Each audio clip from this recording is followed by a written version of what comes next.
법률 내용을 제대로 뭐 숙지하지 못한 거는 물론이고 이거 제가 걱정되는 게 올해 5월에 문화예술진흥법 그 국회 본회의 통과해서 이제 국가 및 지자체 그다음에 공공시설에서 정하는 바에 따라서 장애예술인 공연과 전시 이거 정기적으로 해야 되는데 뭐 이건 장애예술인이 문제가 아니라 이거는 뭐 이것저것 다 떠나서 아예 그 문화예술 회관 협회에서 전혀 이런 그 문화 전시 공연 등에 관심이 전혀 없는데요. 공공기관인 만큼 윤리 경영에 대한 높은 잣대가 필요하다고 저는 생각하는데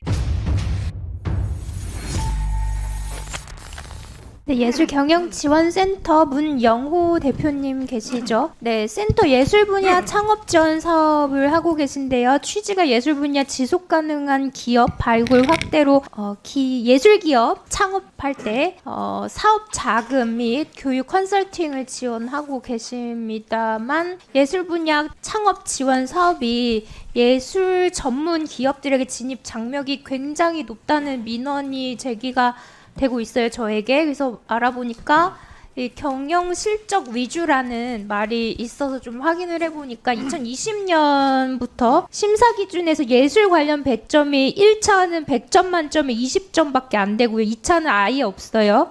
2021년부터는 예술 분야 기여도가 항목에 포함됐지만 바로 창업한 기업이나 인력 수급이 어려운 소규모 예술 기업에 불리하게 적용될 수도 있는 그런 상황이고요. 심사위원을 또 보자니까 예술 전문성이 굉장히 부족한데요. 심의위원 중에 예술 전문가 심의위원 비율이 지난 4년 평균 냈을 때 20%가 안 돼요. 19.8%에 불과합니다. 이 지원센터 지원 심의 운영 내규에는 성별, 연령, 지역, 국적 구성을 적절히 안배하도록 하라고는 돼 있는데 그리고 또 경향별 형평과 다양성 제고할 것을 명시하고는 있지만 지켜지지 않고 있었고요. 무엇보다 77억 6천만 원이라는 예산이 책정된 큰 사업임에도 창업지원 사업 운영이 주먹구구식으로 진행되고 있는 것 같아서 우려가 굉장히 되는 상황입니다. 시행 이후 매년 공모 기준이 바뀌지만 공모 기준되는 지원 심의 운영 내규에는 대략적이고 포괄적 내용만 있어서 공모 사업에 참여했던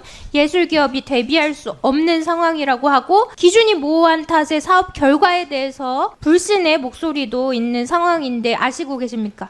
네, 위원님이 지적하신 대로 저희가 19년부터 예술기업을 지원해 하고 있었는데 나름 성과를 거두긴 사실입니다. 그런데 예술인들의 심사위원회 위촉이라든지 이런 부분이 좀 약해서 네.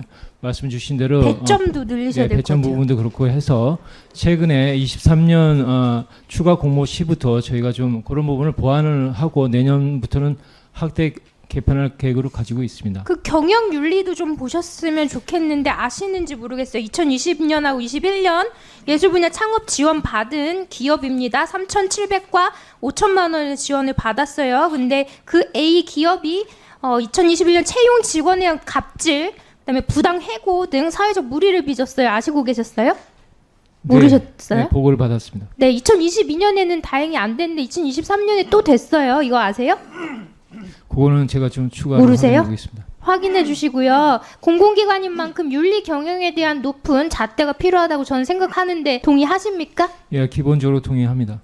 기본적으로는 동의한다면 뭐 다른 점으로 저희가 동의하지 않는다는 그런 부분은 그러니까 부당 거래라든지 아니면 좀 보조금 지급 관련 법률이라든지 이런 부분은 다른 분야의 지원과 동일하게 이것은 기업 경영 윤리인데요. 보조금 지급 관련이 아니라 이분들이 부당 해고, 그다음에 갑질 논란 등으로 기사도 많이 났었고 사회적 무리를 빚었거든요. 그런 네. 부분도 말씀 주신 대로 네. 다른 분야의 지원 조건과 저희가 동일하게 가지고 간다는 게 기본적인 내규에 입장입니다. 없나요? 이런 것들은? 그거는 제가 좀 추가로 확인해 보겠습니다. 네, 그래서 저는 공공기관에서 하는 사업인 만큼 경영윤리 철저히 보셔야 된다고 생각하고, 그다음에 이게 예술 지원 관련입니다. 사업이라도 그냥 다른 사업이었으면 중소기업 벤처부에서 했겠죠.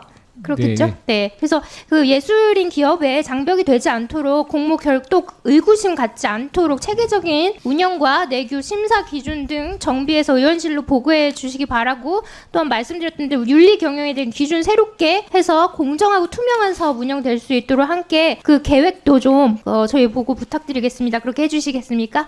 예, 다른 분야하고 차별받지 않게끔 저희가 그렇게 보완할 부분이 있으면 보완해서 네, 계획도 공유해 주세요. 알겠습니다. 감사합니다. 네, 문화예술 정책관님, 이윤복 정책관님, 네, 장애 예술인 창작물 우선 구매 제도 3월부터 시행되고 있지요. 네, 그래서 창작물 우선 구매 제도가 잘 시행되고 있는지 알아보려고 뭐 이것저것 보다가 한국문화예술회관 연합회 자료를 좀 제출받아서 봤는데 이후에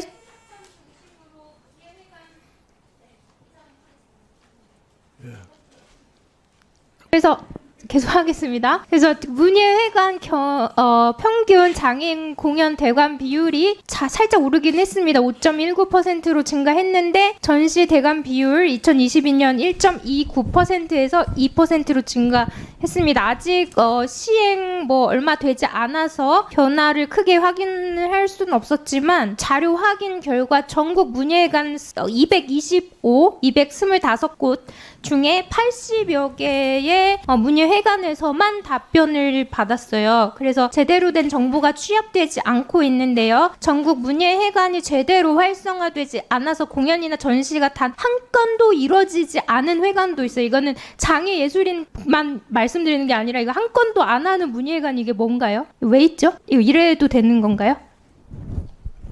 정책관님 예. 혹시 이거 아세요? 그 문예회관들이 좀 활성화가 돼야 되는데 콘텐츠 그 시설에 비해서 이제 공연이나 이런 것들이 이제 많이 활성화되지 않은 곳들도 있는 것으로 알고 있습니다. 네, 법률 내용을 제대로 뭐 숙지하지 못한 거는 물론이고 이거 제가 걱정되는 게 올해 5월에 문화예술진흥법 그 국회 본회의 통과해서 이제 국가 및 지자체 그다음에 공공시설에서 정하는 바에 따라서 장애예술인 공연과 전시 이걸 정기적으로 해야 되는데 뭐 이건 장애 예술인이 문제가 아니라 이거는 뭐 이것저것 다 떠나서 아예 그 문화예술 회관 협회에서 전혀 이런 그 문화 전시 공연 등에 관심이 전혀 없는데요. 이거 어떻게 해야 될지 모르겠지만 문체부가 어쨌든 저는 우선 장애예술 관련해서 집중적으로 보고 있으니까 우선 구매 제도랑 그다음에 문예회관 전국 공연 전시 정기적으로 해야 되는 것 그 변화를 면밀히 조사하고 전국 문예회관 대관 활성화 방안을 마련해서 의원실로 보고 부탁드리겠습니다. 그렇게 해주시겠습니까? 네, 문화예술진흥법 시행령을 준비하는 데 있어서 또 한국문화예술회관 연합회를 통해서 전국 문예회관의 제도 홍보도 필요할 것 같고요. 향후 계획을 마련해서 의원실로 보고 부탁드리겠고 이거는 장애예술뿐만 아니라 제가 굉장히 충격을 받았는데 한국문화예술회관협회인데 전혀 이 공연이 한 건도 이루어지지 않은 지역 문화회관들 이거 대책 마련 필요할 것 같아요. 혹시 여기 회장님이 오늘 안 나오셨죠? 네, 아무튼 좀 논의하셔가지고 이게 무슨 일인지 좀 알아봐 주시고 대책도 마련해 주시면 감사하겠습니다.